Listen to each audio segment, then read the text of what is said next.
Unzushushuachi. Samakishtle. Mazo Punja Nabagi for la Indina de Mojo Tsikashi Shushuachi.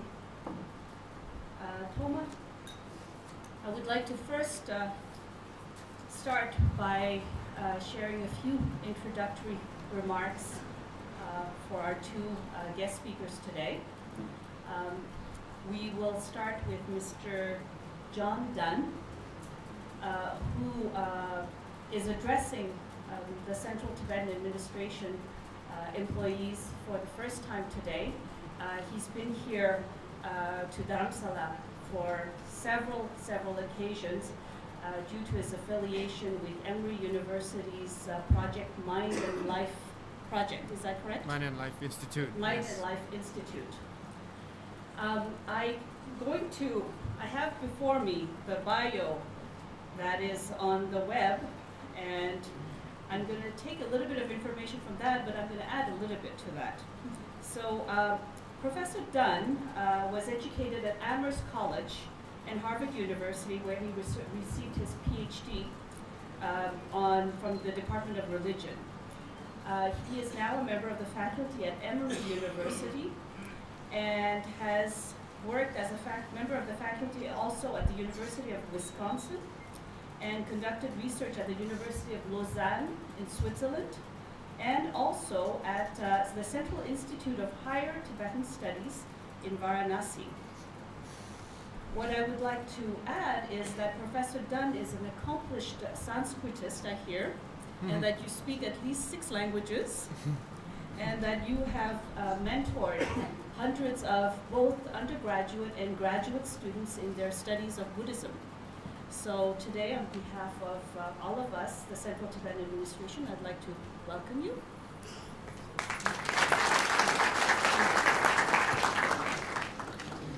Thank you very much, Colin. It's a pleasure to be here. Samala tashdile shugiye. Ngama seni lobjala dunja chikingonlia nga pöketo deshi chigyabi. Konzu pejin yabo nansarete tring injito like jeshi gyana yagre sams. Ine chijinat samsam pöketes kyagi. And my topic today is a topic. So first of all, when Tutun Sampala asked me to make a presentation, I was in some ways surprised because I do not work very much in the area of policy. I've done a little bit of this work through the Mind and Life Institute, but mostly my engagement is really in terms of the Buddhist understanding of the mind and meditation practices, especially these days in relationship to science. So I've spent a lot of time, sometimes very nervous time, sitting next to Kyabgyun Rinpoche in the Podang during Mind and Life Institute meetings, sometimes translating, sometimes making presentations. So I was wondering what it is I could say today that would be useful to the Tibetan Policy Institute, and actually something did come to mind, which is the way in which the relationship between Buddhism and science has something to do with what we can call Tibetan specialness. And this idea of Tibetan specialness is really something that I think we can say emerges from the Chur-Yun relationship. Here I have to put on my glasses. So we can say that in the Chur-Yun relationship, or the priest-patient relationship, part of what is assumed is that the priest is worthy of veneration because the priest has superior special qualities that the patron cannot access otherwise. So there's a notion of specialness already in the Chur-Yun relationship. And if we think of this as having been a cultural strategy for Tibet over the centuries, then we can say part of the cultural strategy, or at the core of the cultural strategy of the Chur-Yun relationship, is precisely this notion of Tibetan specialness. Now, this idea of Tibetan specialness I'm also borrowing as a term from a very good essay that I highly recommend to you by Robbie Barnett called violated specialness. And I can make these documents available to Thupten Sampela. And he's using this term in a way that is similar to what I'd like to use. So basically what we can say, if we then take this idea of specialness and we extend it to being an overall strategy for interrelating with other cultures, then we can say that Tibetan culture is worthy of support because it has special qualities revered by other cultures, but not fully found in other cultures. So this is, again, the core of the idea that there's a kind of Chechu Mixelchi at the core of Tibetan culture that makes Tibetan culture worthy of veneration, worthy of support. Now, I'd like to introduce another term in English, which is a term that is a little shocking in some ways. It comes from business, and it's a term called branding. And unfortunately, I have to tell you, I have direct experience with this, because even the Mind and Life Institute has gone through some exercises of branding, and my university goes through exercises of branding, where lots and lots of money are paid to consultants who help us discover what our brand is. And what is a brand? Well, yes, it is a silly notion. I see Karmagila Yutok here laughing. It's a silly notion. Branding is the construction of a favorable image, right? Mitsukarne, really deliberately constructing a favorable image or identity that is projected to the world. And many of you are very familiar already with these kinds of brands. Here's a very good example. This is from a recent advertising campaign from Coca-Cola, which is the Open Happiness campaign. And the attempt here is for us to have the image of Coca-Cola, both as a drink and as a company, as something that we associate with happiness. So the part of the brand of Coca-Cola is happiness. That's what's special about Coca-Cola.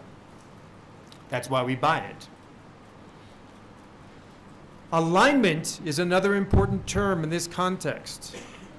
Alignment occurs when the branding image is accepted widely by the audience.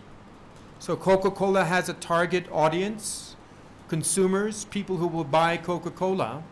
And when consumers look at this image and accept it and think, yes, Coke is about happiness, then there is alignment. That means that the branding campaign has succeeded. And one of the important things I would like to suggest is that if we think about it in terms of branding, which is a very strange concept coming out of business, but maybe useful, if we think about it in terms of branding, then this idea of specialness is actually a kind of branding. And in addition, it's been a very successful campaign over the centuries. In other words, what I would claim, I'm not going to support this claim right now, but what I would claim is that Tibetan culture has enjoyed a high degree of alignment over the centuries. I think you will find even now, in the contemporary context, that the image, the projected image of Tibetan cultural institutions, including especially institutions in exile, even though you do have, for example, quite a lot of resistance and pushback from institutions in the PRC, even among people in the PRC, many Chinese that I have met even traveling here in India, who are going to see various lamas and to receive various teachings, that even though there is a negative campaign coming from the PRC, to a very great extent, you find that the brand, if you like, the image of Tibetan specialness promoted by Tibetan cultural institutions usually wins. It succeeds. It is what is accepted. Whereas when there is no alignment, you become suspicious. So if Coke says, you open this and it will make you happy, and we then find out that Coca-Cola actually engages in activities that make many people unhappy, and that too much sugar isn't good for you anyway, when we find this out, then we become suspicious of the campaign. So when I say that there's been a great deal of alignment for the Tibetan brand, so to speak, over the centuries. What I mean is that there is not a lot of suspicion about this core idea of specialness throughout Tibetan relations with other cultures. However, there's an important issue that this does raise that some of you are probably familiar with. And this is the question of what some people refer to as Shangri-La, or the Shangri-La effect. The basic claim here is that many critics, according to many critics, the image of Tibetan specialness is a fabrication of the Western world. It is Shangri-La. It is not something that Tibetans have produced. It is something that Westerners have produced. And this is especially well known in this very well-known book by Donald Lopez. A very problematic book, but in some ways one that's very worth reading, and I highly recommend that you read it. It's called Prisoners of Shangri-La. Now, Lopez makes the point that there is a kind of, if you like, Tibetan brand, an image of Tibetan specialness that has come from the West. And he's trying to point out the ways in which the Tibetans have not participated in this project. But actually, he's quite wrong in many ways. It is true that Westerners have contributed very strongly to that brand, to the image of what is the Tibetan specialness. But, ironically, by saying that Tibetans have not been involved, he's being what's called Orientalist, which means that he is ignoring the voice of the voices of Asia and simply adopting his own voice. Because the reality is that ever since the beginning of relations with the Mongols, this idea of a kind of Tibetan specialness has been a key strategy of intercultural relations for Tibetans. It is, as I said, it lies behind the Chur-Yun relationship. So, part of what that means is that Tibetan specialness is not just coming from the West. This is also a very long-term cultural strategy. So what is at the core of this Tibetan specialness? Well, I would have to say that what lies at the core of Tibetan specialness is indeed Nangbe Che, is the Dharma in some fashion or another. And this core of Tibetan specialness is presented in various ways. Sometimes it's presented in terms of the notion that there is a complete set of translations, complete continuity of the lineage of practice and philosophy, that the tradition of Nalanda, in recent years you will hear the notion that the tradition of Nalanda is being continued now within Tibetan culture. So there is a very strong, if you like, kind of branding of specialness in terms of the Dharma, in terms of certain features of the Dharma. Now, in particular, in recent times, some of the Dharma's appeal is connected to the usefulness of the Dharma for coping with modern life. This is a very important new development in the history of Tibetan specialness. But there are certain aspects of the Dharma that are being emphasized because they are especially useful for modern life. That is the claim. And these elements are said to be useful because they can be understood as modern. In other words, Buddhism can be construed as modern. And at the same time, it also contains resources that enable one to deal with the problems of modernity. So Buddhism can be called the modern religion. In some ways, some people would say the only modern religion. And at the same time, it also contains techniques, philosophies, a way of life that is especially suited to the problems of modernity. Now, to understand this, I should say something about the key features of modernity. One of them, this is a technical term, that you find in Western literature on modernity. Modernity is a period it's a Western concept. It is understood to have begun at the end of the 18th century, mid to end, depending on who you talk to. Perhaps we can say 1750. And it's a period, part of what characterizes this period is technological developments and also developments in bureaucracy, which you all know something about. Developments in bureaucracy that make life go much more quickly. Space and time become compressed. Many more activities can be done in a much smaller amount of time. Much more travel, for example, can be done in a much smaller amount of time. And part of what that means is that human life runs at a faster pace, especially in cities.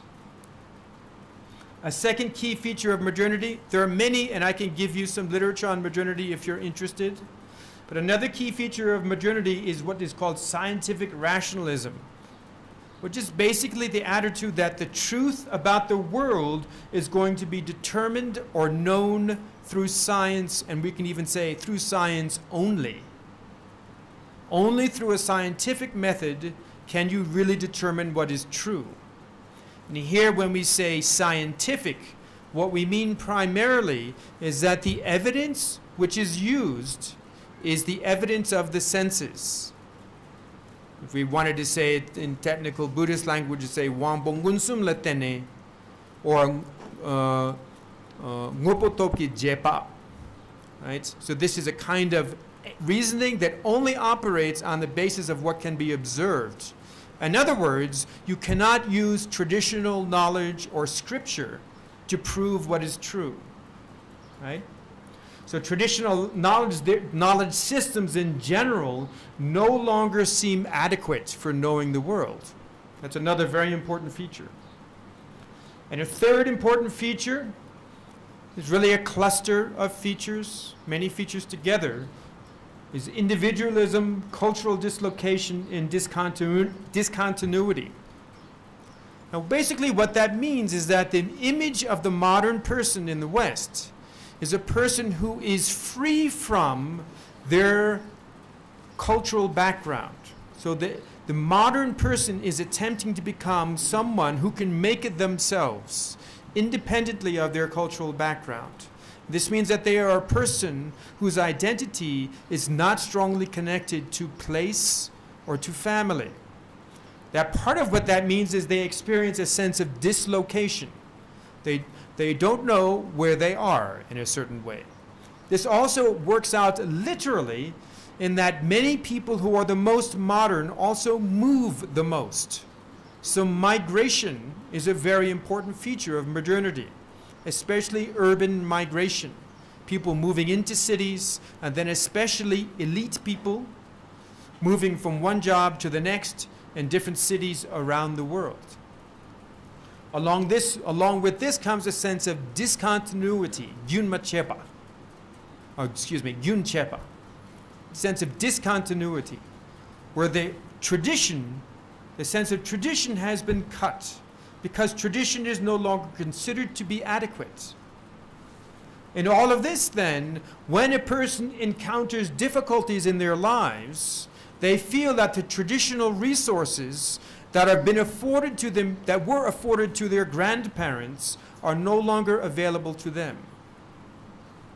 Now, who are the most modern people here? Who are the people we're talking about? These are especially the urban elites. That is the main audience here. The people who are highly educated, who have university educations, who work in places like Delhi or New York or Beijing. And these urban elites, as it turns out, also happen to be the people who are the most interested in Buddhism. Now, what are some of the problems of modernity that emerge out of this picture?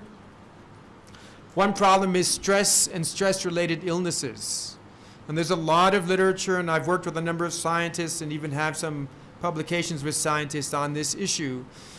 Stress-related illness is the fastest growing kind of illness in the world, especially among urban elites, executives, people with university educations.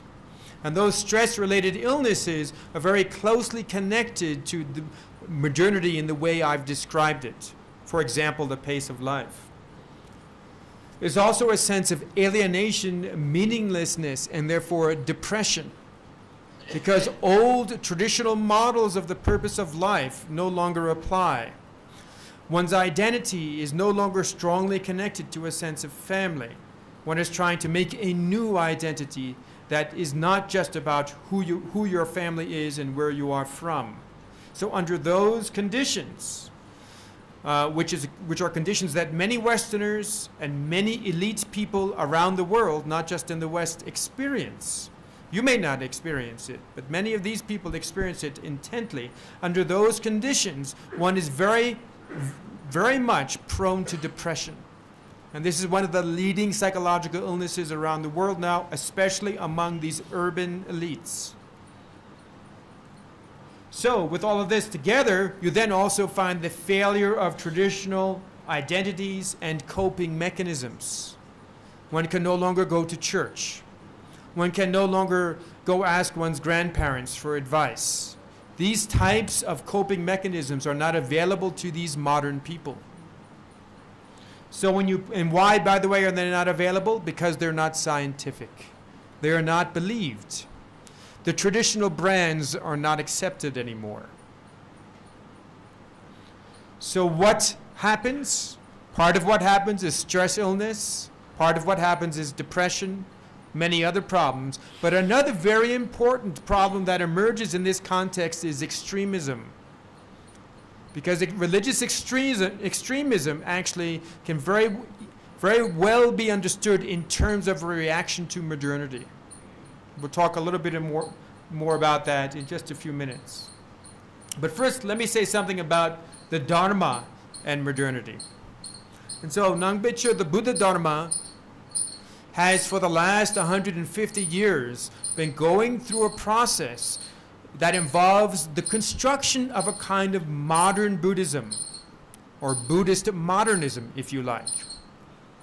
And there are many features of this that I will not go into detail now, but I highly recommend to you this book by David McMahon, The Making of Buddhist Modernism. If you have not read, I can make a copy available to Dunne Sampella. Again, I really highly recommend this book. Part of what we're talking about here, of course, is not something that will necessarily be familiar to you in this context here. This book is really about the audience, so to speak, for your relations with other cultures. And this book very much has helped me to understand the peculiar features, for example, of American Buddhism. There are many American Buddhists now, many Buddhists who are elites, who are businessmen throughout the world, not just in America. But they have a particular kind of Buddhism. And David McMahon's book can help you understand that very well. So in many ways, this modern Buddhism makes a key claim. And the key claim is that it has modern resources, not traditional resources. That the resources, they are traditional, but they've always been modern, in a sense. And these modern resources respond to the problems of modernity. And one of these resources, for example, is meditation. And the way meditation will be presented in this context is that it's a means of relieving stress. And why does it work? Because it's a technology, and you will see meditation written about as being a kind of technology that has a scientific theory behind it. Not a modern scientific theory, but a Buddhist scientific theory behind it. These resources within Buddhism can be embraced by urban elites because Buddhism is presented in this way as scientific, as having technologies that are scientific. So this is the way that Buddhism in general, and Tibetan Buddhism in particular, is being presented around the world, especially to people who are in the most powerful positions in societies. Now, let me just mention before I go on that there's a lot more literature about Buddhism and science. Actually, in fact, 2 other books by Donald Lopez. One of them is Buddhism and Science, A Guide for the Perplexed, and the other is The Scientific Buddha, His Short and Happy Life. And you can probably tell from the second title in particular that Don Lopez is again taking a very critical stance here. And I think he overstates the case. Because there are truly ways in which Buddhism can be considered modern right from the beginning, and there are ways in which Buddhism authentically has modern resources to deal with modern problems. Now, when we speak of Buddhism as a modern religion, part of the way it's being presented as modern is that it has an emphasis on the individual. And this, of course, is quite traditional at the same time. Individual practice is necessary. One cannot achieve enlightenment simply by relying on someone else. Of course, this requires downplaying the role of community, which is also traditionally very important. Another emphasis is that there's a lot of empiricism, meaning one does not use scripture for proof as much as one uses observation for proof. One would speak about the Abhidharma, the Ngumbe Che, for example, as being empirical in its method. But this then has to downplay both scripture and what you might call supernatural causation. And finally, third, resources for inner science for solving the internal problems of modernity are another main feature of this discourse of this way of speaking about modern Buddhism. But this raises the real problem of exactly what is inner science. And I've written an essay about this that's just being published now that I can share with Tutum Sampala if you're interested in the problem of defining inner science. Now, if we take all of this together, we have a sort of picture. We almost have a brand, if you like, of specialness. And this brand of specialness involves the idea that Buddhism, and even Tibetan Buddhism in particular, is somehow modern. It has modern resources. And part of the reason we can accept it, we Westerners, we professionals in Beijing, we professionals in Delhi, we professionals in Argentina, in Buenos Aires, wherever we are, that the professionals, the elites around the world can accept this kind of Buddhism because it's scientific, it's rational. But there are some dangers of scientific Buddhism. I'll just point out two. One of them is fundamentalism. And the other danger is what we can call, using the branding image again, overselling. So, to understand fundamentalism, let me run you through very quickly 3 ways, a sort of model. A heuristic means a model, basically. A heuristic model for understanding the interaction between religion and science in modernity. And there are basically 3 kinds of reactions. One of these reactions is just to avoid science altogether and to say science will tell us what is real about the world and we just have our own spirituality. It's not rational, it's not scientific. Science tells us about the world and we have an irrational, non-scientific spirituality. This is very common in the West. This attitude is very common among Western liberal Christians, for example. Then there's another attitude, which is to adapt and adopt, which means that you take certain elements of science and you try to do scientific research in a way that proves some of the truths of your tradition. So, for example, some of the early meditation research was on transcendental meditation. And for a while, there were many publications about the scientific study of transcendental meditation. But then, scientific journals stopped accepting these publications because they were seen to be biased. They were just trying to prove the truth of their religion. But this is a very common strategy among religions, to become sort of scientific, but not entirely. Then finally, there's the third model, which is the dangerous model, which is to compete with science. And here what happens is that one still makes claims about the world. In this style of response to science, people in a religion will make claims about the nature of the universe, about the nature of cosmology, about the nature of the stars and planets. But for evidence, instead of using scientific observation, they use scripture. But they try to employ exactly the same style of reasoning as scientists. So they are using scientific reasoning, but For evidence, they don't use what they can see in a telescope. They use what the scripture says, what the Bible says, for example. Now, this is the kind of approach that leads to fundamentalism. One thing that's important to note, very important, that as an historical phenomenon, fundamentalism is modern. There is no such thing as fundamentalism prior to the early 19th century, not in the way that we see it. It's a modern phenomenon. Why? Because it emerges when religious traditions employ the style of reasoning found in scientific rationalism without modifying scriptural claims. This is what I just described to you.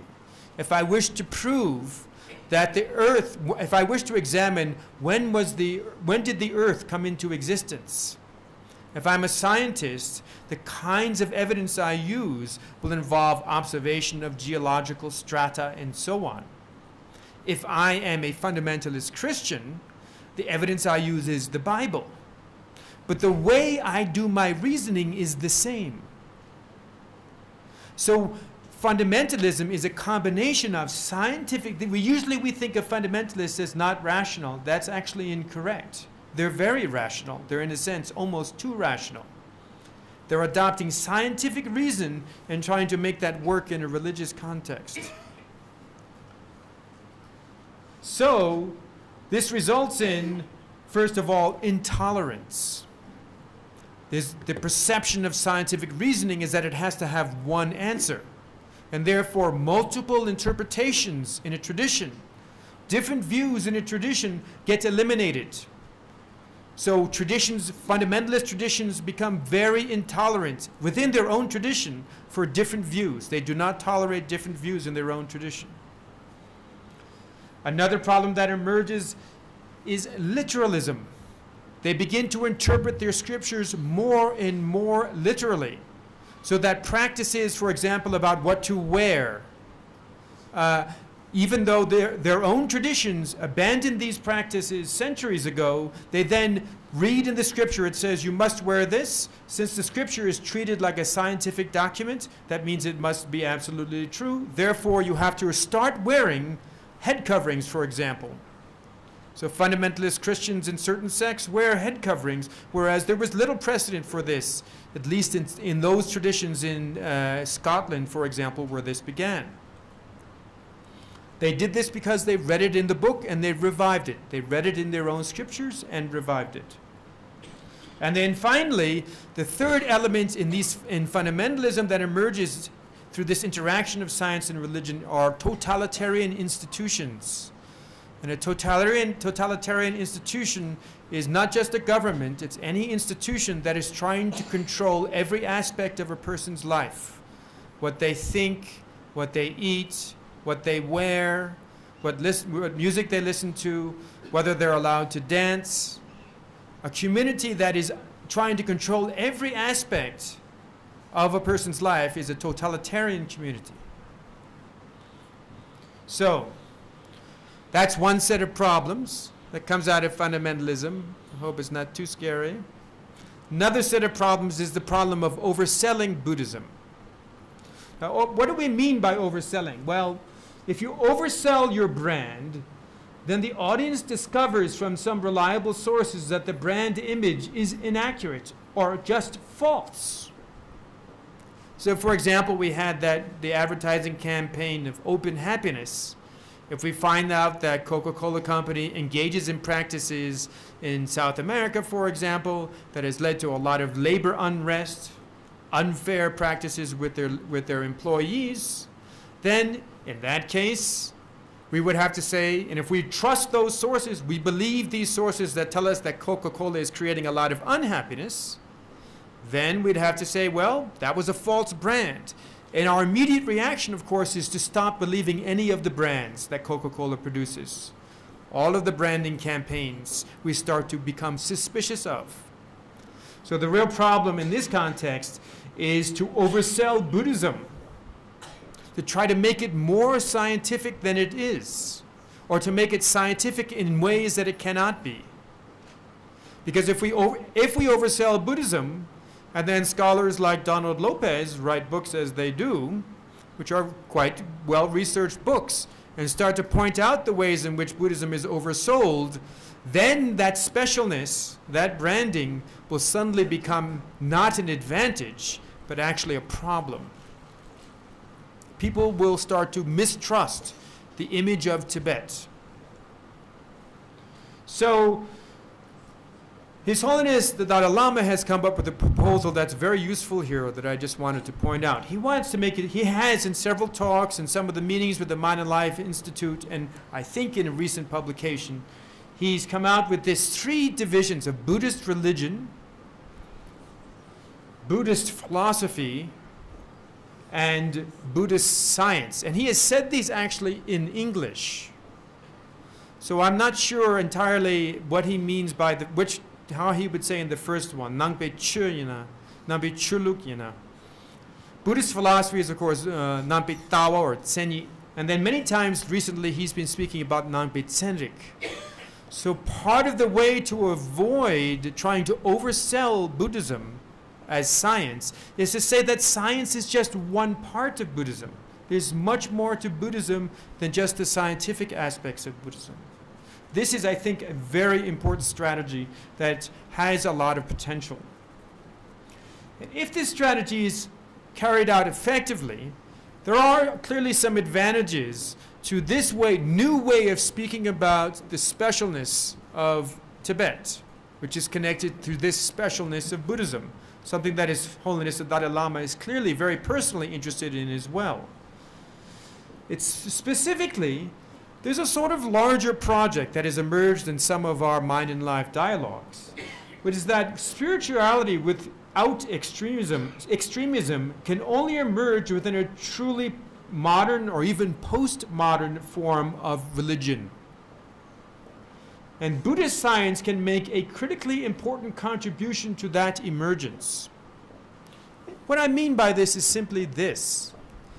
As we face these difficulties of extremism, of alienation and depression, of coping with the stresses of modern life, it is the case that traditional models are not working. We do need some new models.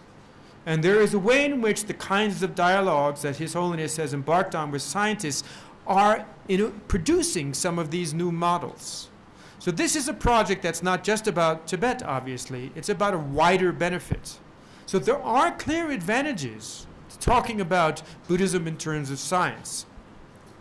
Another very important advantage, of course, which is one that I think may be very relevant to some of you, is that the urban elites are already embracing this modern Buddhism.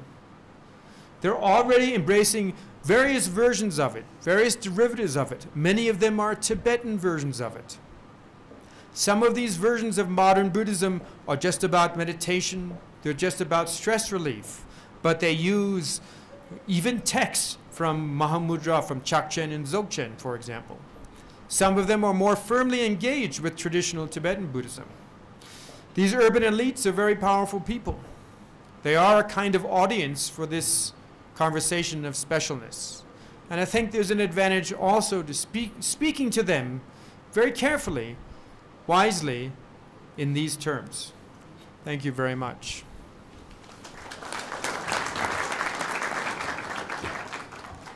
Thank you, Professor Dunne. We will have a question period at the end of both speeches.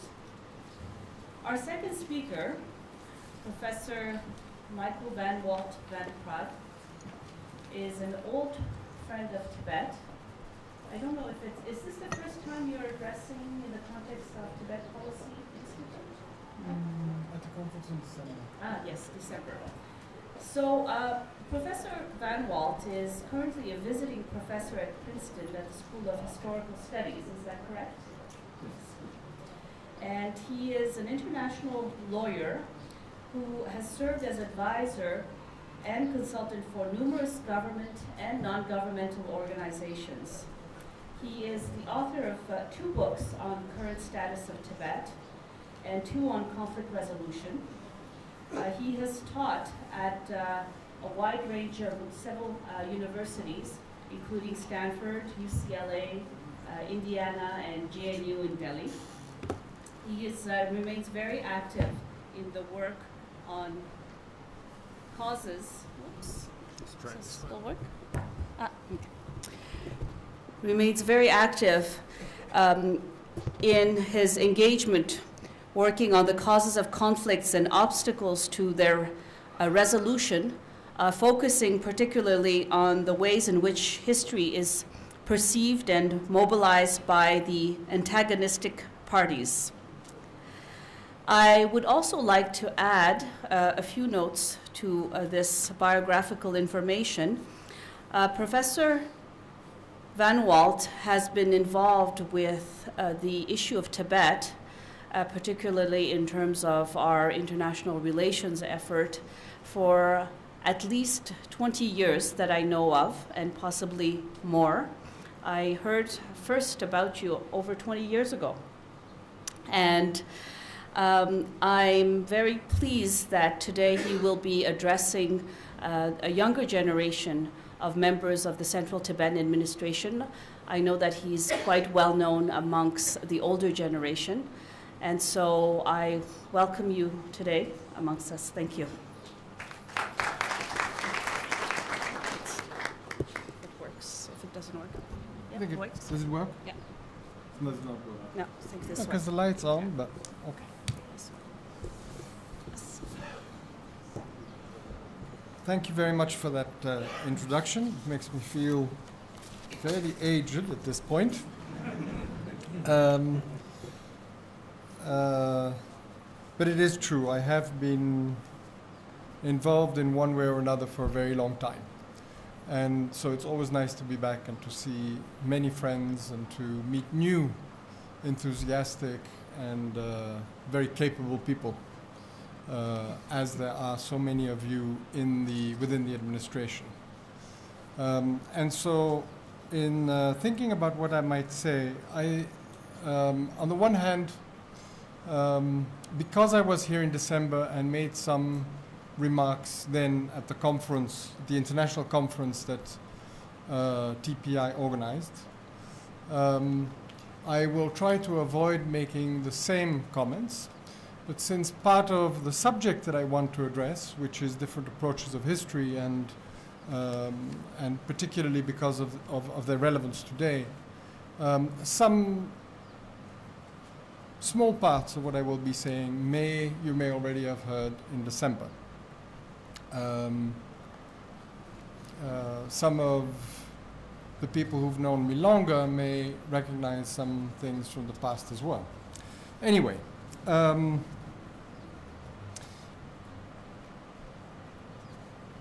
reason I want to talk about approaches to history is not just because that's what I'm working on at this particular time in Princeton, but also because I think it is of relevance to the Tibetan situation. And I'll make, actually the monkeys arrived, so we probably will hear a little bit of noise on the roof. It is, and I will refer to that in a little while, it's of great importance to China and to the Chinese leadership. But it's also, or should be, of importance to Tibetans and the Tibetan leadership. And I have found in the past that there seems to be a deficit or a lack in a profound understanding of Tibetan history among many Tibetans that work in the administration. Now that may not be true today, but certainly a number of years ago when I was here and when we did some workshops and other things, there seemed to be a general understanding and a general knowledge of the main features of it. But sometimes I noticed that some of you had a greater understanding of the Chinese arguments about why Tibet was a part of China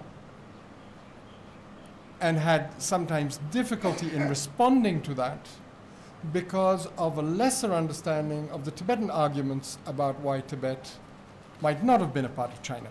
And that's understandable because you get exposed a lot to Chinese propaganda about it, But so then Tibetan history becomes a reaction to the Chinese perception of history, as opposed to be standing on its own and able to stand on its own. And we find that a lot on the international plane, that Tibetan history is being presented or argued, including by myself, in response to the Chinese arguments, as opposed to simply on its own merits, and let the Chinese prove the opposite, or let the Chinese respond to the Tibetan position or the Tibetan understanding of history. So that's why I thought it would be useful to make a few remarks on this subject. Now, history, there's many different approaches to history. One that we are exposed to the most, not just in terms of Tibetan history and Tibetan-Chinese relations, but in general in the world, is the historical narratives that are very politically laden. Historical narratives that have grown out of a particular political need.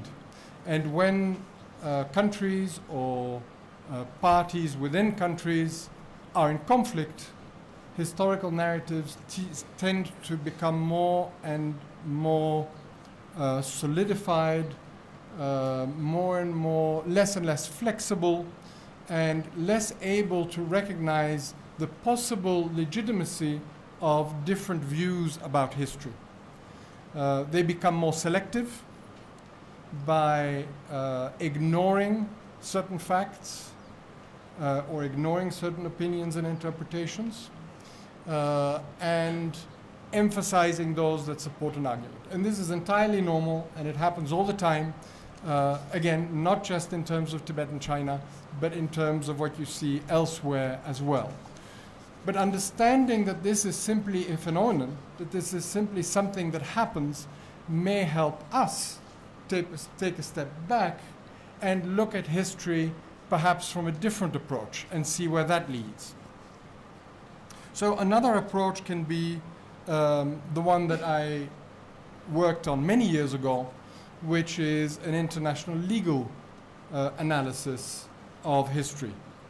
And that leads to certain conclusions. Now, in terms of relations between Tibet and China and Tibet's status, it led me to the conclusion that Tibet was an independent state before China's invasion in 1950, 1951, based on international legal theory and practice.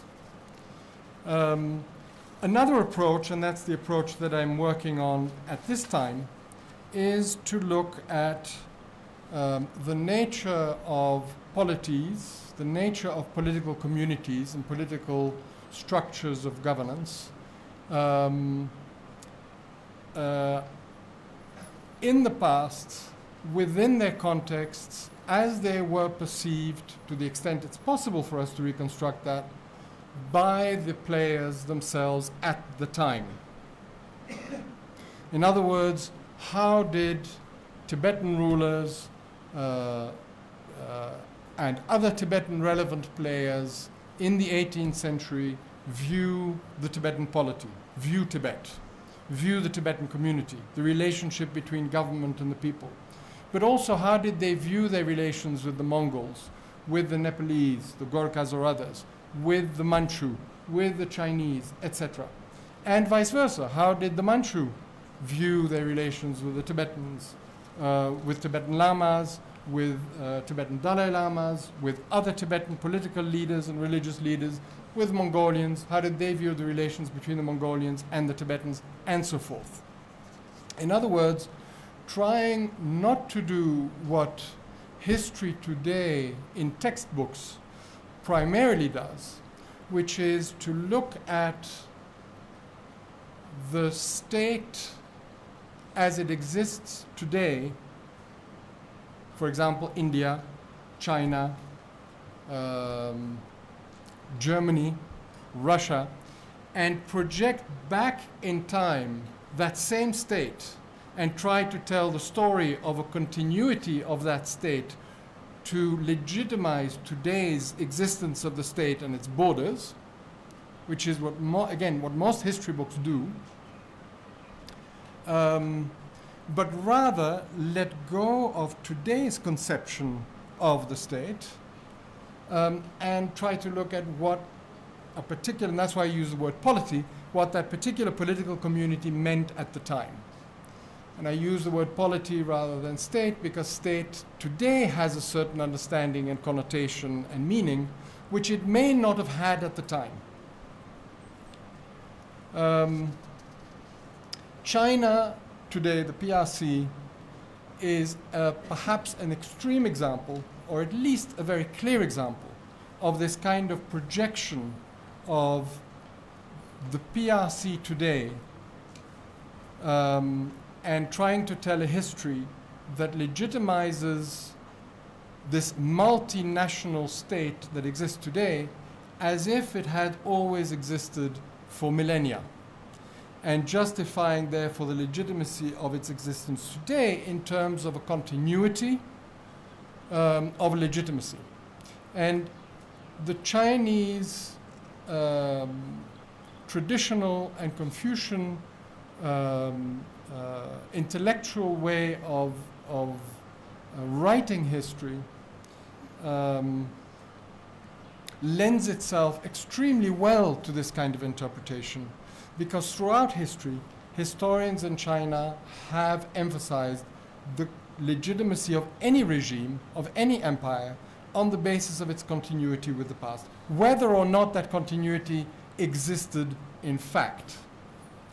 And so today, in effect, the leaders of China are not doing anything that is radically different from what their predecessors have done in what is called in this Chinese historical thinking previous dynasties, because they've all tried to create the same concept of legitimacy in the past. So what does in the Tibetan context, what does trying to understand Tibetan history in a broader Asian context of the time lead to? Well, just in broad lines, one of the important, if you like, frameworks within which Tibetan history can be placed is the existence in the most relevant part of Asia, which would be East and Southeast Asia and Inner Asia, the existence of three very distinct, at different times very powerful worlds with their own worldviews, with their own sources of sacred authority, with their own sources of and philosophy of governance, and of their place in the world.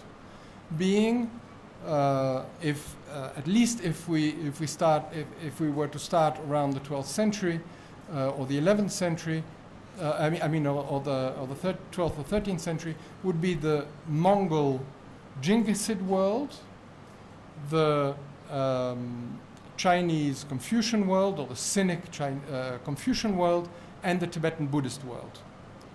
All of these are not concepts that have anything to do with a state, with boundaries, with the existence of a particular type of regime. They have to do with a way of viewing the world and of creating a political community on the basis of that vision. They all have to do with distinguishing sources of legitimacy for ruling over people. Ruling over people rather than ruling over territory. The notion that territory is the subject of sovereignty or rule is a fairly new one in the world, internationally. In the past, rule was considered much more in terms of a ruler or an emperor, a khan, having or enforcing or forcing others to show and practice loyalty towards the ruler. In other words, to behave in accordance with certain norms that would support the power that the ruler wanted, support militarily, support politically, possibly support, usually support financially, and support in other ways. In other words, creating power through power over people as opposed to power over a particular territory. And with people came territory, and with people came resources in particular. So we have these, in Asia we have in fact throughout the period, and again I start more or less arbitrarily around the 12th and 13th century, but one could go before that you might see slightly different worlds. But certainly since that period, you have these three distinct worlds that live within their own forms of being, but also obviously interact with each other, and to some extent overlap. We all know how relations between the Mongols and the Tibetans became quite intertwined, not only as a result of the enormous expansion of the Mongol Empire, and Tibet being subjected to that empire as most of Eurasia was, but following the Mongol Empire as well, Tibetans remained very closely interlinked with various Mongol Khans, Mongol rulers, in ways that was mutually supportive, sometimes very negative, but sometimes also in positive ways. And so there was a lot of overlapping. Also in terms of the conceptualization of legitimacy, whereas originally and for an extremely long period, the Mongol world believed in a legitimacy of rule that was based on blood lineage, direct descendants from Genghis Khan, which is why it's called the Jinghisid world. There came a time, especially during the fifth Dalai Lama and sometime after, but primarily during the fifth Dalai Lama, that the Dalai Lama was actually able to convey the title of Khan to certain Mongol princes, and therefore convey them a legitimacy to rule that they did not have through the Jinghisid line. So you start seeing some Khans that are in fact not direct descendants of Genghis Khan, that are recognized as Khans, as rulers. And after being recognized by the Dalai Lama, or being given this title by the Dalai Lama, are also recognized by the Manchu ruler. So just to indicate some example of the overlapping of these different ideologies of worldviews and legitimacy. And certainly in the Qing state period, in other words, in the Manchu Qing Empire, the Manchu emperor took on the mantle not only of being the Manchu great ruler, the great Khan, he also was the great Khan for the Mongols. He was the son of heaven for the Chinese, and not just for the Chinese, but for the Sinic Confucian world, in other words, also for the Koreans, also for the Vietnamese and others. But he was the Manjushri emperor for the Tibetans. In other words, he took on the world views of these three distinct worlds and tried to place himself at the pinnacle of these three worlds as a way to gain legitimacy vis-à-vis all these worlds. A very intelligent, very clever, and unique strategy that worked very well in expanding the influence and power of that empire beyond any previous empire seated in Beijing. And I'm not saying Chinese empire, because in effect this was not a Chinese empire. It came to be known as a Chinese empire, but that was actually a misnomer. It was a Manchu empire, one might say, but perhaps not in an ethnic sense. It was the Qing empire. It was the Qing rule. So although there was overlapping and although there was different taking on of different forms of legitimacy, it was all within this context of understanding and identifying that there were these three distinct worlds. And so this notion that there were three distinct worlds is not something that we're creating today when we analyze the past, but it is something that was recognized at that time by the leaders that were ruling the Mongols, the Tibetans, the Manchu. It was something that was not recognized by the Westerners, the British, when they arrived in Asia. And they saw this as quite a monolithic world. And they adopted what they thought was the proper understanding of this region of Asia, primarily from their encounters with Chinese intellectuals, their encounters with the court in Beijing, and elsewhere, in Vietnam, in Japan, in Korea. It was much later that they started encountering Tibetans.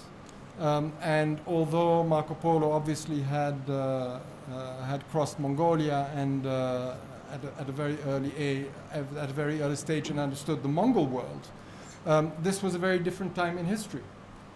And so this is part of the reason why in the West we have for centuries adopted primarily a Chinese or Sinic Confucian way of looking at Asia and power relations in Asia in the past.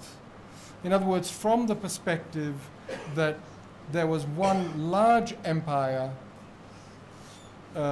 consecutively ruled by different Chinese dynasties, although they might have been originally of different ethnic groups, by Chinese dynasties that exercised not only authority but power over vast areas and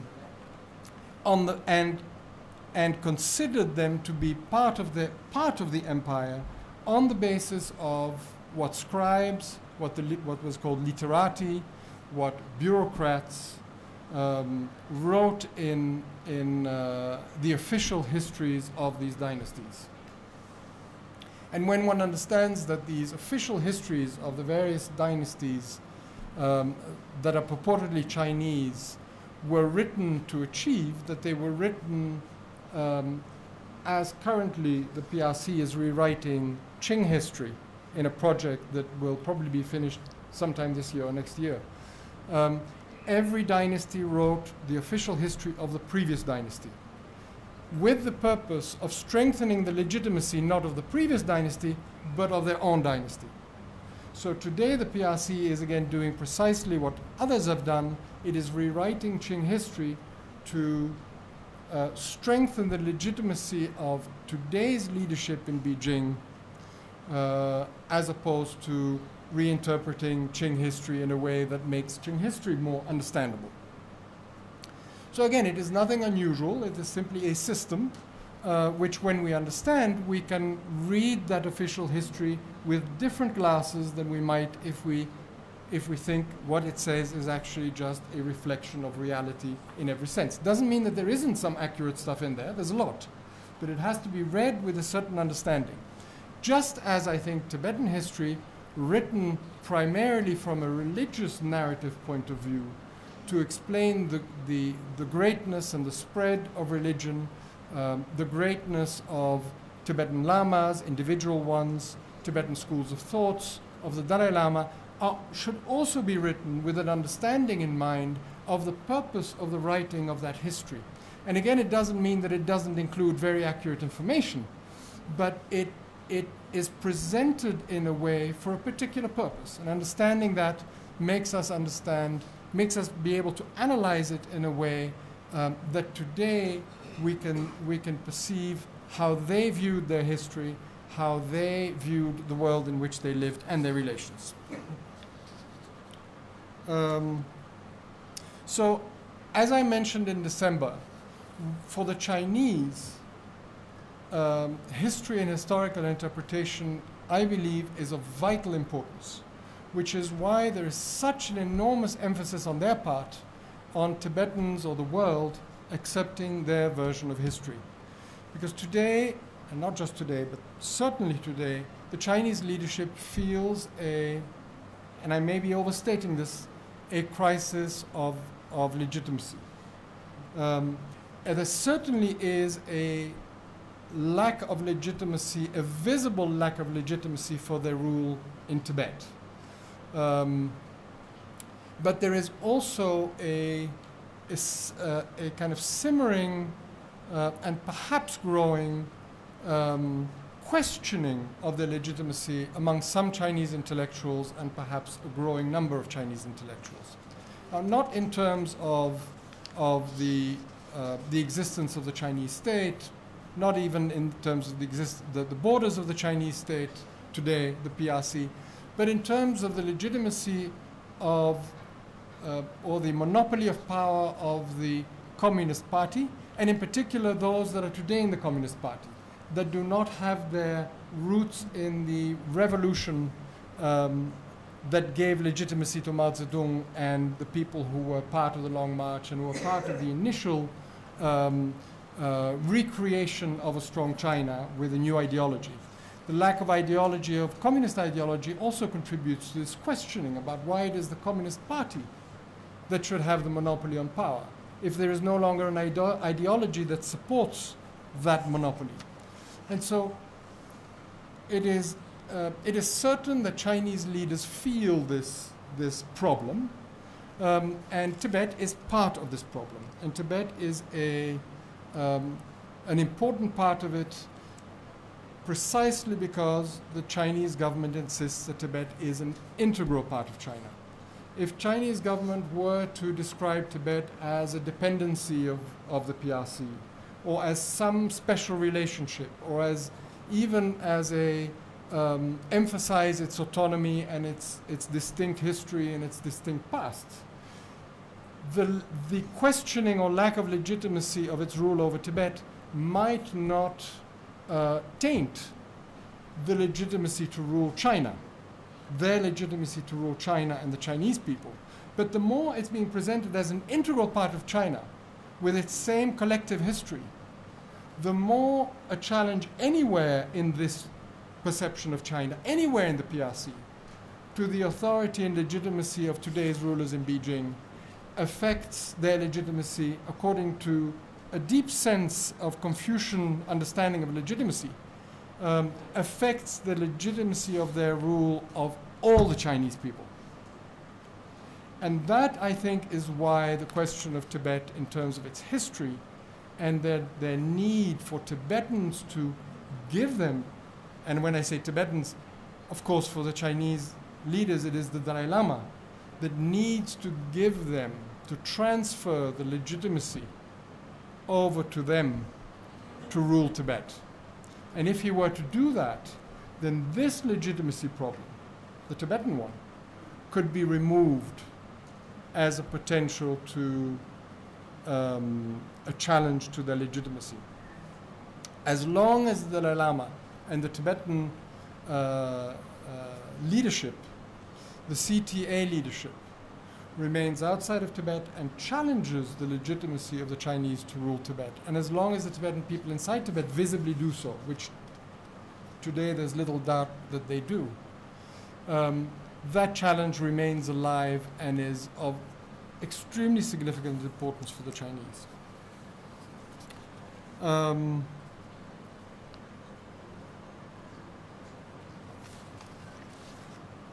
One last remark, and that is that where then did the problem start? Did it start with the Chinese invasion of Tibet or at some other point? And in my view, it really, the problem in relations and understanding of Tibet's position vis-à-vis China started at the time of the advent of European or Eurocentric Western concepts of the nation state, of territorial sovereignty, of exclusive territorial sovereignty, which came to Asia and to all this part of Asia that we're talking about really in a major way in the 18th, late 18th, but particularly in the 19th century. And of course early 20th century as well. But in the 19th century, Asian states or Asian polities felt the pressure to start reconceptualizing themselves in terms of territorially sovereign states on the European model, nation states as we call them, or as we wrongly call them, because they're not necessarily nation states. Most states, as you know, are multinational. Some are only part of a nation. So, but we call them nation states, and then we have a sense of what we're talking about.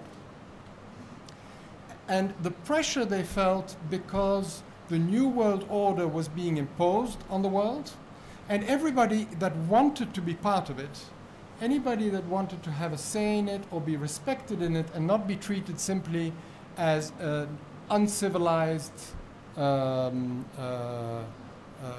group or territory, and therefore be either colonized or be subjugated in one way or another or be dominated in one way or another, had to prove that they were, in European terms, equal sovereign states and needed to be treated that way. So Japan went one way in an extreme and created an empire because that was the way they were going to be respected by the powers that be. But all Asian states, and I'm now just limiting myself to Asia, but it's not only in Asia, all Asian polities, all Asian rulers tried to reconceptualize their polities. And so Tibetans did. Mongolians did, and the Chinese did, and at first it was not just the Chinese, but also the Manchu emperors.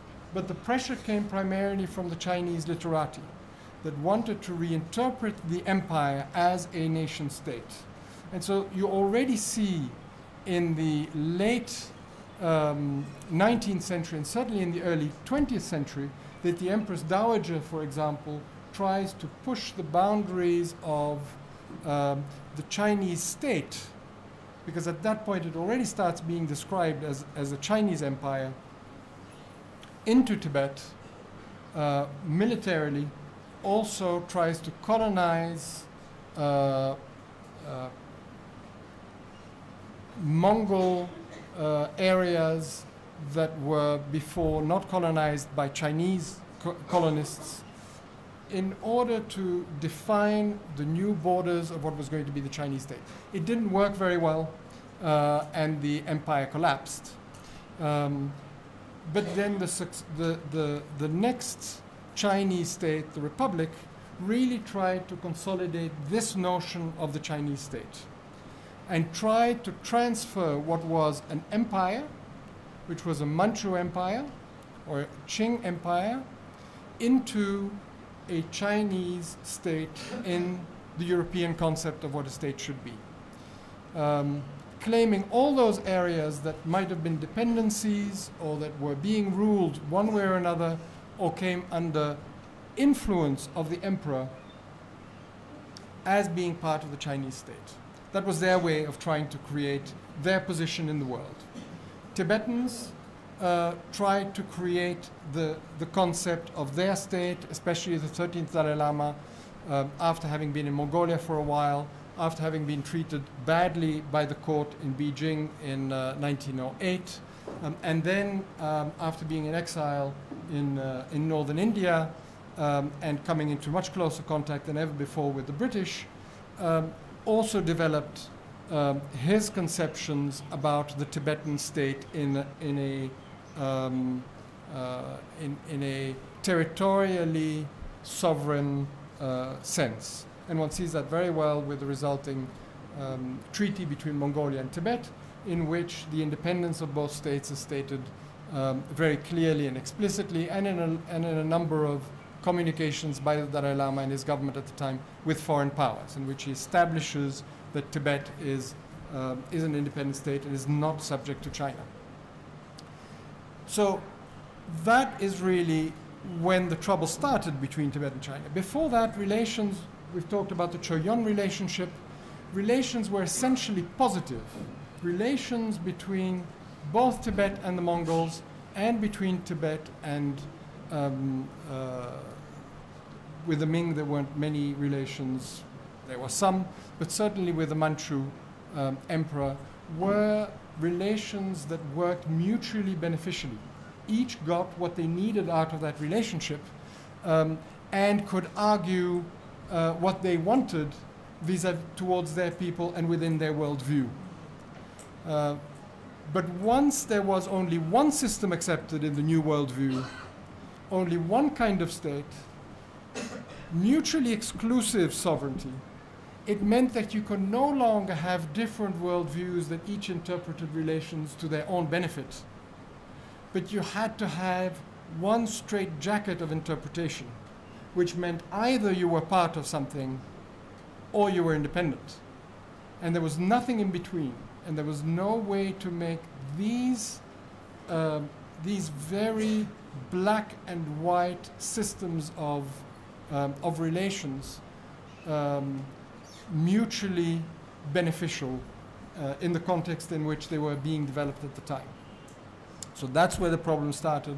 And if we're trying to mend anything today, I think one of the things I hope is that we can start thinking also in terms of Asian solutions, perhaps solutions that find some source or some logic in an Asian experience that seems to have worked fairly well for all concerned. Doesn't mean there weren't wars. There were wars in Asia, as much as anywhere else. But these systems of relations were actually very sophisticated and seemed to work well, as opposed to thinking only in terms of the post-19th century, primarily Western way of resolving interstate relations. Thank you.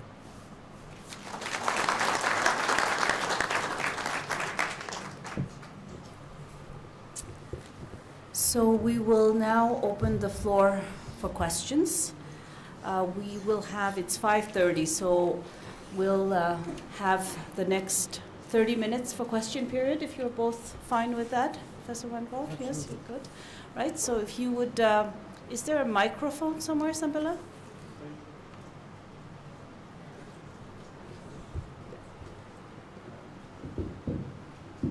No, it's working. Ah, it's good. Because we need All right, so if you could limit yourself to one question to give everyone a chance.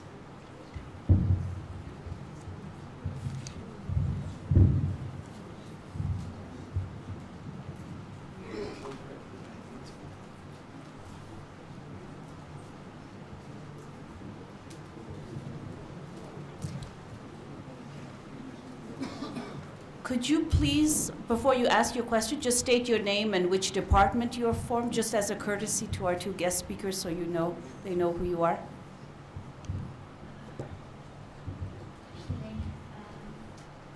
My name is Princeton and I work in health department and I'm a new staff here at Trinity in April.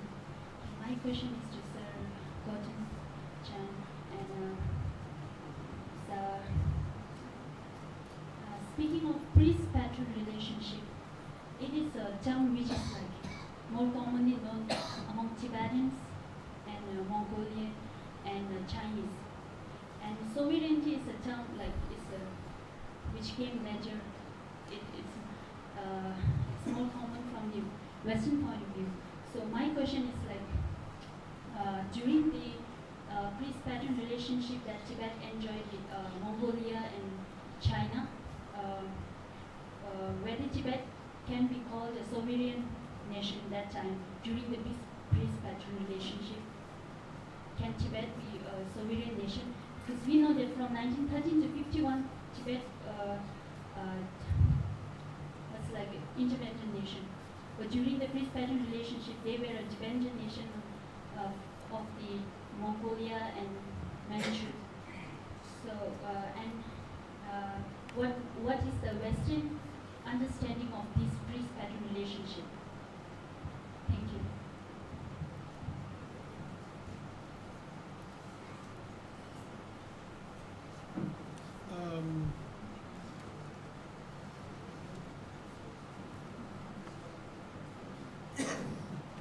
Apples and oranges, isn't it? Yeah, let me see how I can try to answer this most usefully. One preliminary thing is that the notion of a sovereign nation or a sovereign state is again, as I mentioned, has something is something of a fairly recent nature. When I analyze Tibetan history from an international legal perspective, based on international law theory, then one of the key criteria for whether a state is independent or sovereign or not is the source of that sovereignty. If the source is outside the state, then it is not considered to be independent. If the source, or not sovereign, if the source is from within, then it is considered to be independent. I'm simplifying a lot, but just to give you a sense. And a patron-priest relationship does not necessarily affect the source of the sovereignty or the source of legitimacy to rule. Now, if you follow what I've just said earlier, which is not from a legal perspective, but this notion of different worlds, the source of legitimacy to rule Tibet for centuries has come from within Tibet, from the Tibetans' own notion of sacral rule, of sacral legitimacy, of legitimacy that comes from a metaphysical and religious sense. It did not come from the emperor, neither from the Mongolian emperor, nor from a Mongolian Khan, nor from a Manchu emperor, let alone a Chinese one in the Ming period. Under the Mongolian Empire, we're really talking about a different situation. There's no denying that Tibet was in some sense part of the Mongol Empire, as most of Eurasia was, all the way from Hungary to the Pacific. At the same time, the basic distinction needs to be made in terms of China and Tibet, even under Mongol rule. The Mongolian Empire, or the Mongol Empire under Genghis Khan and his successor Kublai Khan, was not a Chinese empire with its territories and dependencies. It was a Mongol Empire, of which China was a portion, was one of the properties of the Genghis family, because the Mongol Empire was essentially a family empire. It was property of the family, subjection to the family, and different brothers and different nephews received portions of the empire according to very well determined formulas that were set out by Genghis Khan and that were kept throughout the imperial period and beyond. And so Tibet was also one of these areas that was subjected to Mongol power of Kublai Khan, first of Genghis and then of Kublai Khan, but not derivatively through China, but directly through Kublai Khan. Kublai Khan was the great Khan of the Mongols. And so anything in the Mongol Empire was either directly or indirectly under his supremacy. Tibet was, China also was, Vietnam was, Iran was, Russia was. Doesn't make Russia part of China, doesn't make Russia part of Tibet either. or vice versa. So I don't know, I've gone a little too far. I don't know if that answers your question, but essentially that's one part. The other point is that until the modern notion of nation state was introduced in Asia, there isn't the notion of independence, the notion of sovereign state. I'm not saying it doesn't exist de facto in reality, but it is not really relevant because the notion of equality is not relevant. In other words, all relations within Asia were unequal by definition in relation to the ruler and the worldview of the ruler. So, for example, an emperor of China, under the Confucian way of thinking, under that worldview, was the sole ruler of the world. Everybody, all different rulers, were less because there was just one son of heaven. But under the Mongols' conception of the world, Genghis Khan and his successors were the great Khan, and there were no other great Khans. But the difference with the Chinese conception is that the Mongols did recognize that there were other rulers that they had no rulership over. In other words, they recognized, for example, that the rulers of Naples in Italy, because they had sent some envoys there, were not their subjects. Under the Confucian system, they would also theoretically be their subjects because there was but one ruler, one supreme ruler. And under the Tibetan worldview, and I'd like help in this, I understand that it was also not exclusive, because under the notion of a sacral rulership based on an emanation of Buddha as Bodhisattva, for example, as Avalokiteshvara, there were other emanations as well, which is why Manjushri was respected, which is why Amitabha was respected as incarnations on earth as well. And so there wasn't a sense of a clear hierarchy of inferiority to a Dalai Lama because he was Avalokiteshvara, possibly politically, but not necessarily. But there is no necessity for a concept of equality, which is inherent in today's or post-19th century concept of nations and independent states, because we today have created this fiction of sovereign equality of all rulers. And that's what we base the idea of complete independence on. In reality, of course, we're not more independent today than states or than polities were in the past. But we have this theory that each state is independent.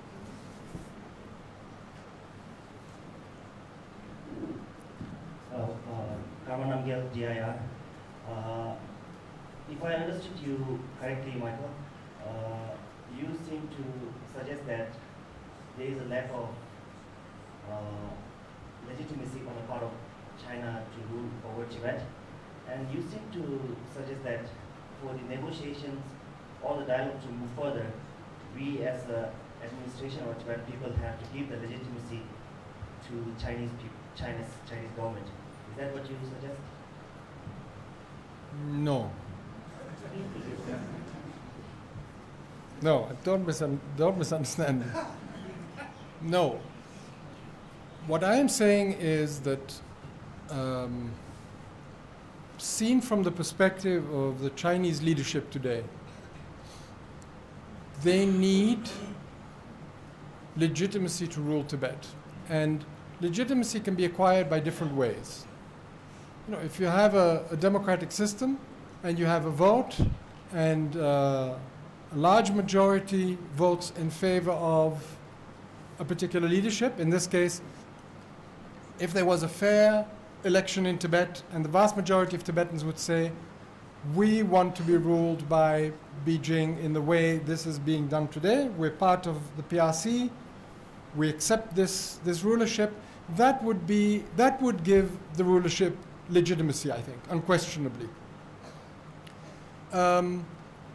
If in 1950 or in 1951, Tibetan leaders and Chinese leaders had come together and said, we want to unite our two polities, we want to become one, as is claimed by the Chinese under the 1951 agreement that this is what happened, but I don't agree with that interpretation.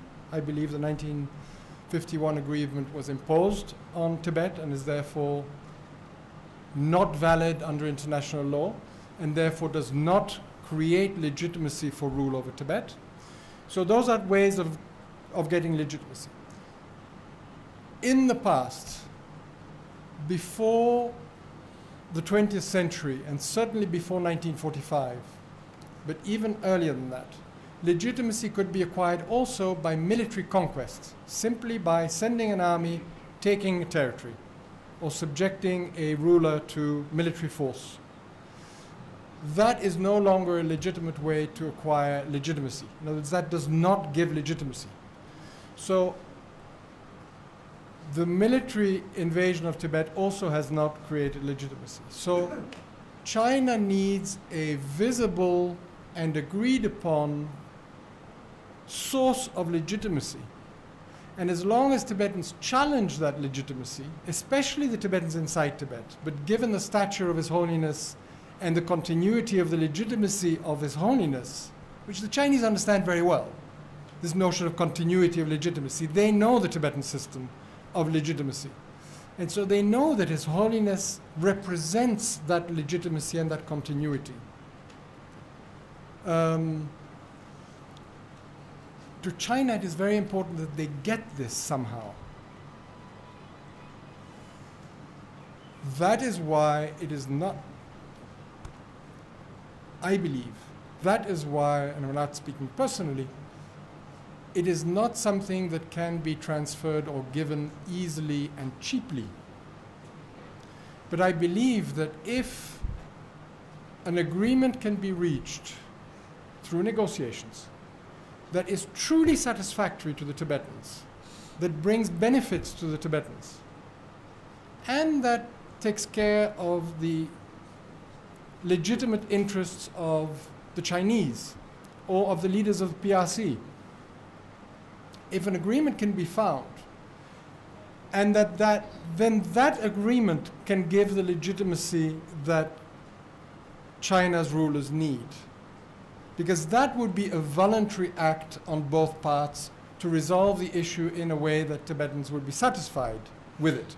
If the Tibetan population is not satisfied with such an agreement, then it doesn't merit to be seen as an agreement that is satisfactory. Right? So, but that, I think, is in other words, transferring this legitimacy has to happen as part of a comprehensive agreement, and is not something that can be given before an agreement is reached, because then there is not very much that China really needs anymore from Tibetans. This is what I meant. Good evening. My name is Tenzin Kunga, and I work at the Kasha Secretariat. My question to Professor Michael is, in your concluding remarks today, you suggested an Asian solution to the legitimacy problem, so that we can define very clearly the British-Patron relationship and the Western concept of the estate and all those things. So, who, according to you, should be taking the lead in finding this Asian solution to the legitimacy problem? And my concern would be, even if we had to find a solution, Asian solution, would the result be accepted by China, who is the most powerful country in Asia, considering the fact that they never, normally obey any of the treaties or the rules that it signs with any country? Thank you.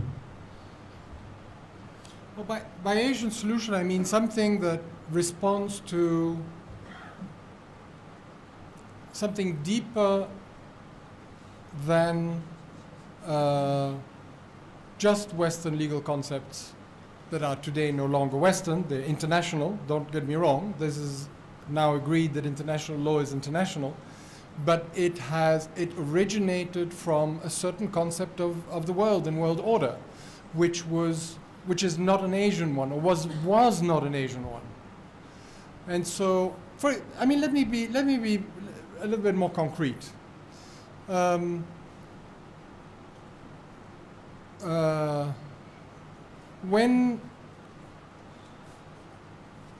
When China entered into negotiations with the British over Hong Kong, the part of the negotiation was very much on kind of accepted Western terms of how to resolve a question of status. Part of it was actually much more Asian. China wanted some ambiguity, which served the purpose of reaching the agreement, but also served the purpose of creating a status that would work in the current reality. Since then, at least in the early days after the Hong Kong autonomy was created, Deng Xiaoping went around the world and said, this is an Asian solution that people should start learning from. We've created something new that people should start learning from. That's not the way the West thought about it. They thought that the Chinese had adopted a Western model.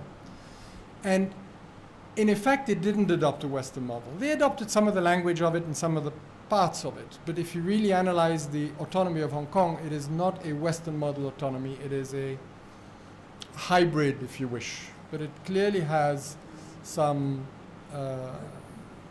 peculiar parts which are much more connected with both the past but also with today's Chinese system of rule, central government system of rule. Now, again,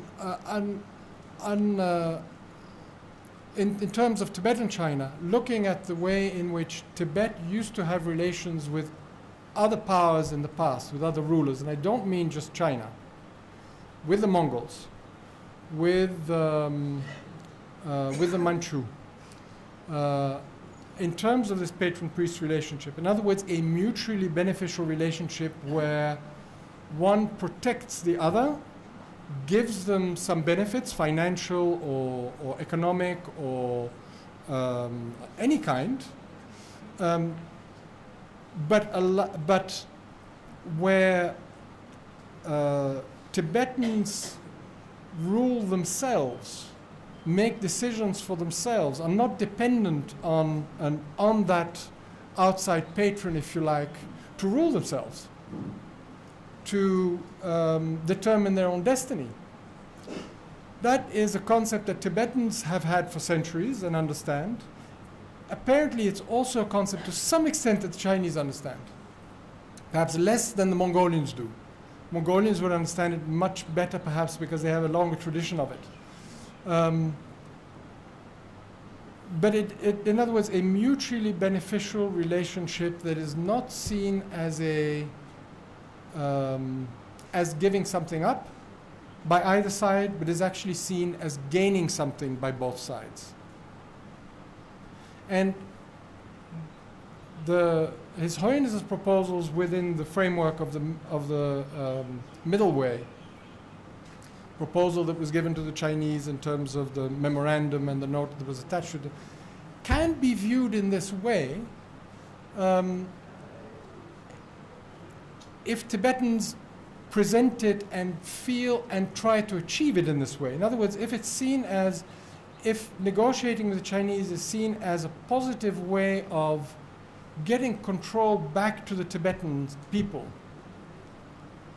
a way to make it possible for Tibetan people to rule themselves again, but understanding that there may be areas in which the PRC or the Chinese government, not just now under this particular PRC regime, but in the long term, that there is something to be gained from an association with this bigger power, economically or otherwise. This is a way in which it can be viewed, and this is a way not just in which it can be viewed, but it can be argued. It can be negotiated, it can be demanded. This would be an Asian way of doing it, in my term, and I don't mean Asian in the global Asian sense, could be a Tibetan way of doing it as opposed to following a model of, say, a European negotiation between a portion of the country and the central government. We'll take one last question. Good evening. I'm Princeton, and I work with Department of Information and International Relations. So I have a question for Mr. Dunne. So you spoke about the association of Tibetan religion with Shangri-La, the term Shangri-La. So in my opinion, in a lot of ways, the concept of Shangri-La may have worked against negatively to the freedom struggle of Tibet. So I just want to seek your opinion on that. Because if you look at the Western narrative of Tibet, it's almost non-existent. And amongst those that's present, it's only, they speak heavily about the Tibetan culture, religion. And so when you talk about Shangri-La, I think in a lot of ways, they look at Tibetans as someone who have attained enlightenment and cannot get hurt, or maybe is beyond pain. So I just need to know, I guess it's open to both of you. So your opinion on how you perceive Shangri-La and how it has played out in the freedom struggle of Tibetans. Thank you. Yes, I actually would be interested to hear what Michael has to say about some of this, because I think that if you just think historic, so we use this term Shangri-La, this is from this, famous movie, Lost Horizons, and book as well. The term itself sort of sounds a little like Shambhala, but from the Duki Korlo, and maybe that's where it comes from. I'm not sure actually, but it is a Western term, and the usefulness of it is that it points to the ways in which the West has created an image of Tibet that is not Tibetan. It's coming from the West. But the problem when we speak about, and the problem then becomes, we assume that everything that is in that Shangri-La story must be Western. And that's not true.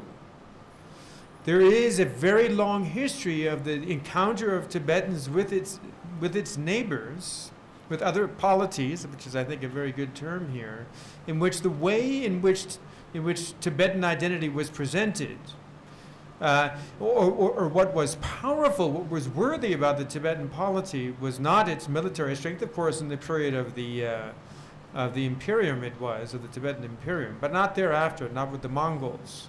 But that in fact, this very conception of the Churyun relationship is a notion that what is powerful about Tibet is precisely something that you might call spiritual, if you like. Sometimes that in current times, this is often connected to obtaining happiness, being in better health, physically and also psychologically.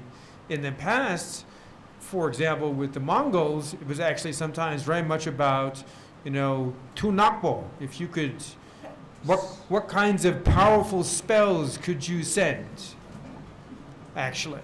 But that was also seen to be part of this special capacity that was in the Buddha Dharma. So that image of Tibet is a very old image, and especially if you look at the early 19th century, some of the early 19th century texts like the Lamrim Nishin Yingbo, the way in which, especially the early imperial period, in the image of Sonseng Gambo, Chisong Detsen, the image of Chi Rinpochen, Khenchen Bodhisattva, and Pambasambhava, the way that is presented as being a sort of, or Chisong Detsen, Khenchen Bodhisattva, and Pambasambhava, the way that's presented as sign of the core, the essence of the Tibetan polity, that emerges very clearly in some of it's in the Pema Katang, which is in the 10th, 11th, 12th century. Some of it is in the 19th century. So there's a narrative of an image of the Tibetan polity, which is very much caught up in this image of Tibet as a place that is special because of its dharma. So that's not new. And Shangri-La adds on top of that. It simply jumps on that bandwagon and exaggerates it. That way of thinking about Tibet, that cultural strategy, I think, has been very successful, as I said. And I don't think it should be abandoned.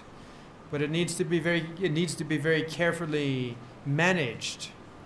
So, for example, you say there might be an idea that Tibetans can tolerate all kinds of suffering because they're such spiritual people, all Tibetans are like lamas, so on and so on. These ideas can be very problematic. But to abandon that cultural strategy, I think, would be far more problematic.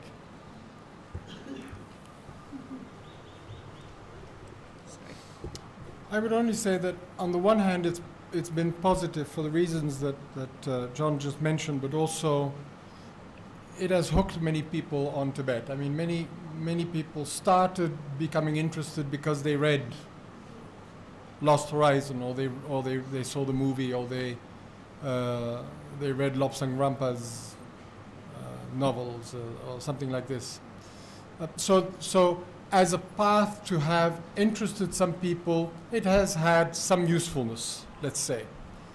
And certainly this image of Tibet draws a lot of people to it. Where I think it becomes dangerous is when, or unfavorable is, and I've seen this a lot, is when people just think that all Tibetans, I kind of idealize Tibet, and then when they find that Tibetans are not these ideal people that are different from all human beings, there's kind of, like gods that fall, they're so disappointed that they kind of reject the whole thing. Yes, overselling. Yeah, and they become, they start even opposing the Tibetans. They start, and it probably what it is that they feel that they feel upset about themselves. They feel that they have let themselves be led into something which wasn't there. And so this, I think, can be negative. Negative also in a political sense, because after all, I mean, there is also a real political struggle which you've been waging now for many years. And that is somehow difficult for people who believe in Shangri-La to believe in a real normal political struggle that we see everywhere else in the world. And somehow Tibetans are considered different. They may not need these political realities. And I think that has sometimes harmed the Tibetans, where people have also made the distinction between, supporting the Tibetan movement and getting interested only in Dharma, and making a very clear distinction that we don't need to support the Tibetans or get involved in politics at all. We're just, we just want to follow Tibetan lamas, without a sense that there is a connection between the two, that the survival of the culture is part of the survival of a people, is part of a survival of a homeland for that people, etc. And I think that connection has suffered a little bit from this image of Tibetans being quite an exclusive type of people. I remember coming here to Dharamsala when I was young, and some people being shocked that Tibetans were dancing to rock music. This was really horrendous. It just didn't fit the image. You weren't supposed to do that, be so worldly. I think now most people have probably realized that was a little bit of fantasy. But in those days, there were a lot of people that came here and really expected to find very different Tibetans than you guys. We have tattoo studios now also. Yes. One of my students is doing research on his tattoo studio here in McLeod right now. I just wanted to, because I think there's one thing I should really add. The point of the talk is not to suggest that this strategy is, that one should or should not adopt the strategy. It's happening now. It is not, one could decide, for example, the CTA could decide we are going to completely abandon the cultural strategy of focusing on Tibetan specialness this strategy that has a very long cultural history in Tibet. The CTA could decide as a group, the Sikyong perhaps in consultation with the Kashar could say, we're going to stop any rhetoric, any way of speaking that suggests this specialness. And you could do that. But that would be, I suggest to you, a very big change. But right now, certainly the way in which science is presented and inner science is presented, with my work at Emory University, where we're working on the Emory Tibet Science Initiative, this kind of what we say in English rhetoric, this way of speaking about Tibet as special, because of its spiritual specialness, that is still very much present. And it's not just coming from Westerners. So the main point here is that if one either is going to be producing it oneself, or if one is going to simply allow it to move by, it's a fact of the matter. And then the question is, how do you manage it? How do you make use of it? Or do you choose actually to simply reject it?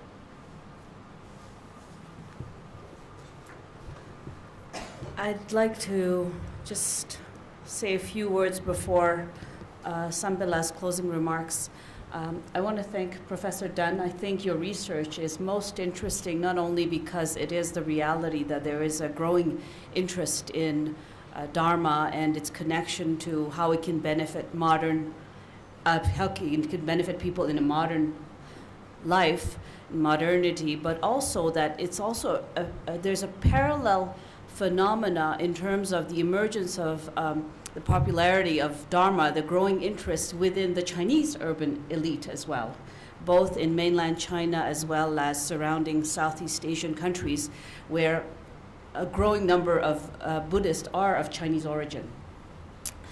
And I would like to thank Professor Van Walt for that last remark about the importance of ensuring that we establish and reassert the connection between the specialness and the Dharma heritage that we have made available to the West and the current political situation.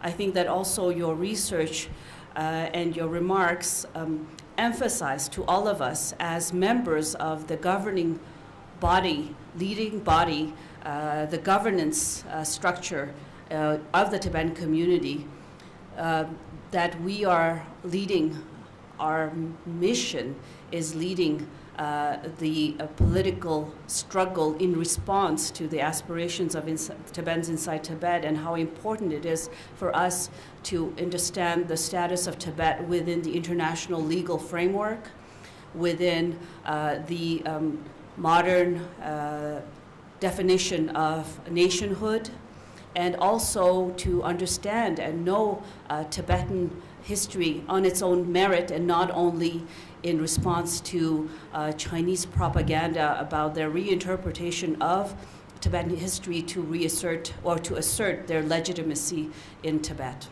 Thank you. So it's my happy responsibility to give the vote of thanks on behalf of the Tibet Policy Institute. I would like to thank this Michael Van Walt, Professor John Dunne for your two fascinating presentations.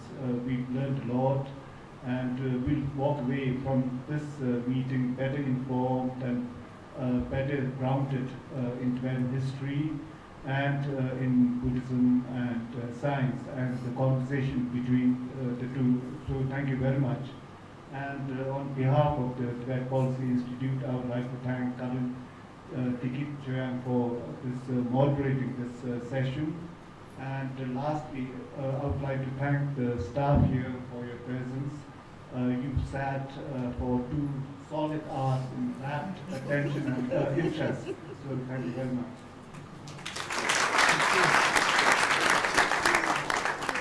Very interesting. Thank you, Dikit. My pleasure. You've also sat for 2 hours.